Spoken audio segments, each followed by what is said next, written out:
কঠিন কঠোর সরকারি পদক্ষেপ, তবুও থমকে গেল আসানসোলের ফুটপাত দখলমুক্ত করার কাজ। কিছুক্ষণের জন্য হলেও আবারও থমকে গেল। এলাকা যানজটমুক্ত করতে হবে বলছে সবাই, সরকারি জমি দখল করে কেউ থাকতে পারবে না সেটাও বলছে সবাই। তাহলে কেন থমকে গেল? আদৌ কি ফুটপাত দখলমুক্ত হবে, না বারবার কিছুটা গিয়ে আবার ফিরে আসতে হবে?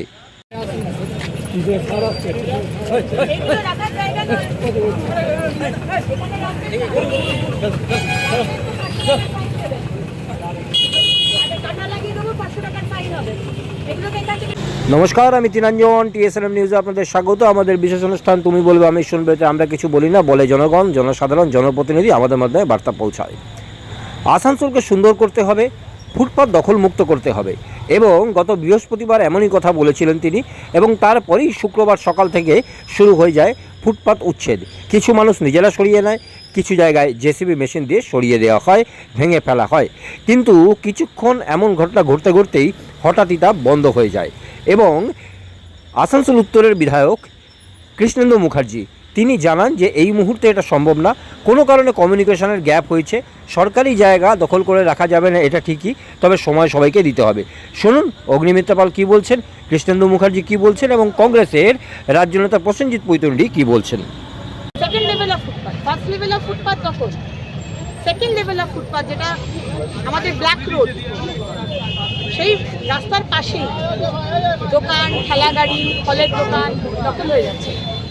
লোকের পার্কিংয়ের জায়গা নেই, তাই আজকে পার্কিংয়ের জায়গা দেখতে এসেছিলাম। আমরা দপ্তর থেকে আজকে পার্কিংয়ের জায়গা করবো যাতে মানুষের অসুবিধা না হয়। দিদি অনেক অটোতে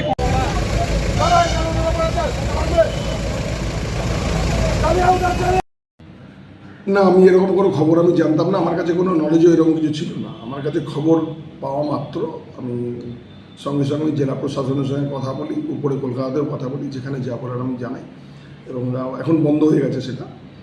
আমার মনে হয় সবার সঙ্গে একটু আলোচনা করে করলে জিনিসটা ভালো হতো। সরকারি জমিতে কোনো এনক্রোচমেন্ট থাকবে না, এটা একদম ঠিক কথা, নিশ্চয়ই সেটার সঙ্গে একটু আলোচনা করে নিলে একটু ভালো হতো। আমার মনে হয় আগামী দিনে এই কোনো কমিউনিকেশান একটা ভুল হয়েছে, সেটা আগামী দিন সব ঠিকঠাক করে নেওয়া হবে। এনক্রোচমেন্ট থাকবে না, এটা একদম ঠিক কথা এটা, কিন্তু সেটা যে প্রসেসে হওয়ার কথা সেইভাবে হওয়ার কথা। একটু তাদেরকে জানানোর দরকার, যাদের যে একটু তাদেরকে সময় দেওয়া দরকার। আমরা হটন রোডের উচ্ছেদ হয়েছে, খুব সুষ্ঠুভাবে হয়ে গেছে। আজকে এত লোকজন চলে এসছে, দেখছি আমি খুব বিক্ষোভ হচ্ছে, আমার কাছে প্রচুর ফোন আসছে লোকজনের। যাই হোক, একটা কমিউনিকেশন গ্যাপ তৈরি হয়েছিল। আমার মনে হয় আগামী দিন প্রশাসন এটার উপর যথেষ্ট নজর দেবে। বুলডোজারের ক্ষমতা,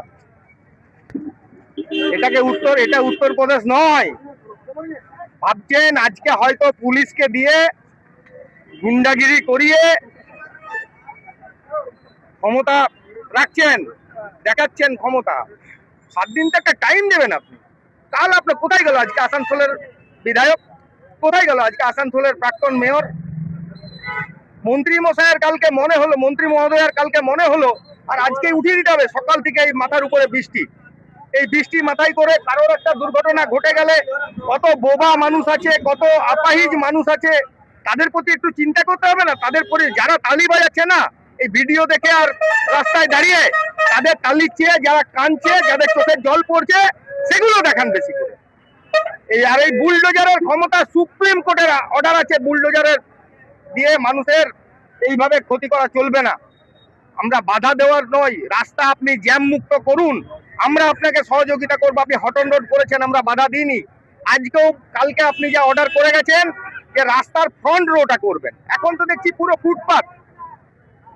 পিছন থেকে কোনো এক ব্যক্তি, সে তার রাজনৈতিক স্বার্থ চরিতার্থ করার জন্য কোনো একটা ব্যানারকে সামনে লাগিয়ে পুঁজিপতিদের, আম্বানি আদানিদের ব্যবসা, মানে আম্বানি আদানি নয়, এখানে আসানসোলে যারা আম্বানি আদানি তাদের ব্যবসাগুলোকে বাঁচাবার জন্য গরিব মানুষের উপরে বুলডোজার চলছে। এখন আপনাদের দাবি পুনর্বাসন, আর দ্বিতীয় যেটা হচ্ছে সবচেয়ে বড় ইস্যু আসবে, সেটা হচ্ছে সেফটি সিকিউরিটি।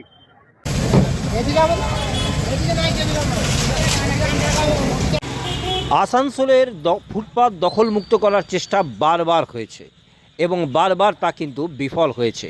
নির্বাচনের আগেও এমন চেষ্টা হয়েছিল, বিফল হয়েছিল। আবার নির্বাচনের পর নতুন সরকার আসার পরে যখন শুরু হলো আবার কিছুক্ষণের জন্য বন্ধ হলো। যে কোনো কারণেই হোক, তাদের পুনর্বাসনের জন্য হোক, অথবা কমিউনিকেশন গ্যাপের জন্য হোক, অথবা প্রসেসের ভুলের জন্য হোক, আসানসোলের মানুষের প্রশ্ন, ফুটপাত কি দখলমুক্ত হবে? তাদের কি অন্য কোথাও পুনর্বাসন হবে? শহর কি সুন্দর হবে?